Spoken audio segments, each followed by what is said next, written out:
Assalamualaikum warahmatullahi wabarakatuh. Kami dari kelompok 1 kelas 5C akuntansi akan mempresentasikan mengenai pusat pertanggungjawaban. Di sini saya Siska Natalia, kemudian ada Ayu Cahyaningsih, JB Angelina Gultom, dan Nurisa Hanifah. Slide selanjutnya akan dijelaskan oleh Ayu Cahyaningsih.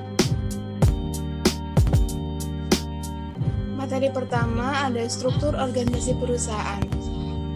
Adanya struktur terpusat atau sentralisasi dan desentralisasi, di mana perusahaan yang semakin besar akan memilih sistem desentralisasi.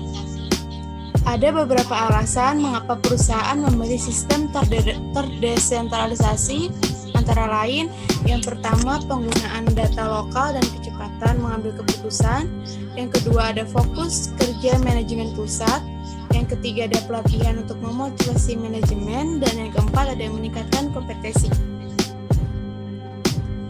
Kemudian, slide selanjutnya ada pengertian dari pusat pertanggungjawaban. Pusat pertanggungjawaban atau responsibility center adalah suatu segmen usaha di mana manajer bertanggung jawab terhadap satu set aktivitas tertentu. Dan akuntansi pertanggungjawaban ini juga merupakan sebuah sistem yang mengukur hasil dari setiap pusat pertanggungjawaban sesuai dengan informasi yang dibutuhkan oleh manajer untuk menjalankan pusat pertanggungjawaban. Slide berikutnya akan dijelaskan oleh rekan saya. Kemudian ada tipe-tipe pusat pertanggungjawaban.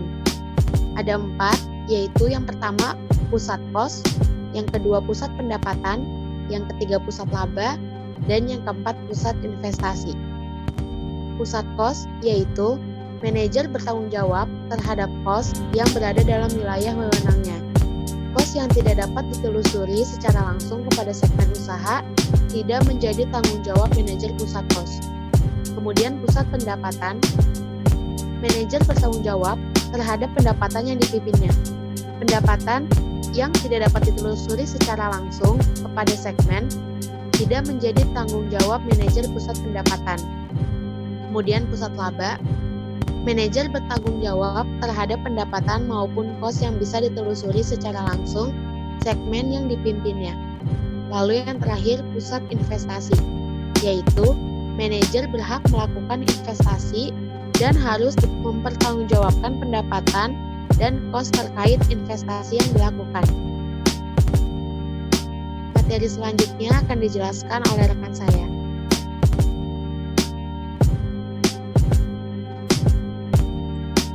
Nah, berikut unsur yang diperlukan dalam model pengawasan dalam akuntansi pertanggungjawaban.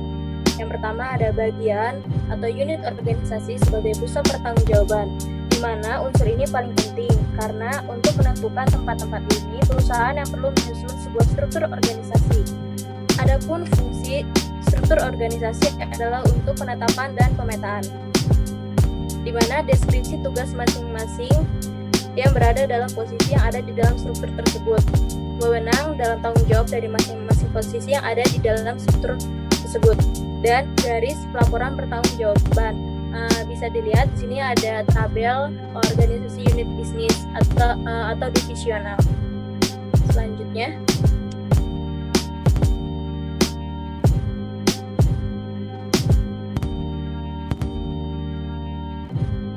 yang kedua itu manajer pusat pertanggungjawaban atau responsibility person. Dalam proses pengendalian kos atau pendapatan, unit-unit kerja tersebut harus dipimpin oleh seorang yang akan mempertanggungjawabkan kos atau pendapatan yang dikeluarkan atau dihasilkan oleh unit tersebut. Orang yang mempertanggungjawabkan kos atau pendapatan tersebut disebut sebagai manajer pusat pertanggungjawaban atau responsibility person. Lalu yang ketiga ada anggaran. Anggaran merupakan pernyataan mengenai estimasi kinerja yang hendak dicapai selama periode waktu tertentu yang dinyatakan dalam ukuran finansial. Berikut ada faktor yang harus diperhatikan dalam penyusunan anggaran. Yang pertama, partisipasi dalam penyusunan anggaran, tingkat kesulitan target anggaran, dan keterlibatan manajemen senior. Slide selanjutnya.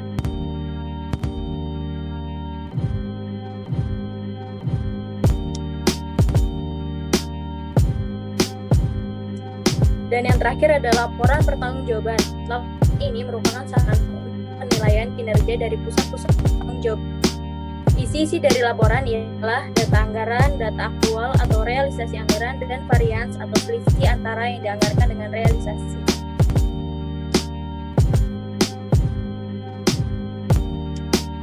Selanjutnya akan dijelaskan oleh teman saya.